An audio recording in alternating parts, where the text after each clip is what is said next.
அஸ்ஸலாமு அலைக்கும். எல்லோரும் எப்படி இருக்கீங்க? நல்லா இருக்கீங்களா? அல்ஹம்துலில்லாஹ் நாங்களும் இங்கே ரொம்ப நல்லாயிருக்கோம். இன்றைக்கி ரசம் எப்படி செய்யலாம்னு பார்க்கலாம். அதுக்கு தக்காளி, கொத்தமல்லி இலை, பச்சை மிளகா, கருவேப்பிலை, வெள்ளைப்பூடு இது எல்லாத்தையும் மிக்ஸி ஜாரில் ஒரு பல்ஸ் கொடுத்துக்கிடலாம். இந்த மாதிரி அரைச்சி வச்சுட்டு நமக்கு புளி தண்ணி கரைசலை எடுத்து வச்சுட்டு நமக்கு தேவையானதை நம்ம தண்ணி ஊற்றி மிக்ஸ் பண்ணி வச்சுக்கலாம்.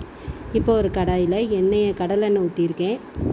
ஊற்றிட்டு அதில் கடுகு போட்டு எண்ணெய் காஞ்சதும் கடுகு சேர்த்துட்டு அதுக்கு எடுத்தாக்கில் அது நல்லா இதானதும் நம்ம அரைச்சி வச்சுருந்த இந்த தக்காளி எல்லாம் பேஸ்ட் இருக்குல்ல அதை நம்ம சேர்த்து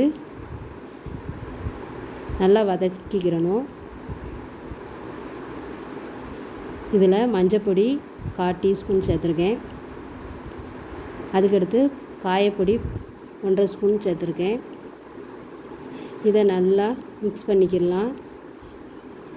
இதில் 1.5 ஸ்பூன் மிளகு பொடி, 1 ஸ்பூன் ஜீரகப்பொடி இதையும் சேர்த்து நல்லா எண்ணெயிலேயே நல்லா வதக்குங்க.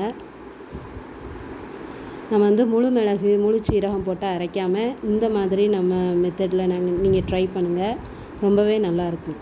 இப்போ இது எல்லாம் இதில் கொஞ்சோண்டு நம்ம சுகர் சேர்த்துக்கிடலாம்.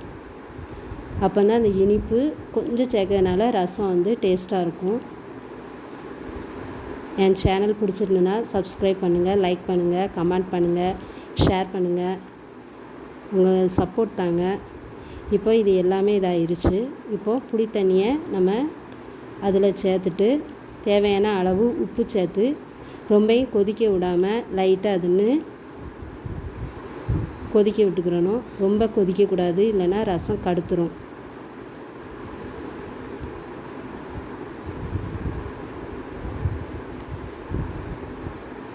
இந்த மாதிரி ஆன உடனே நம்ம அடுப்பை ஆஃப் பண்ணிவிட்டு வேறு பாத்திரத்துக்கு மாற்றிக்கிடலாம்.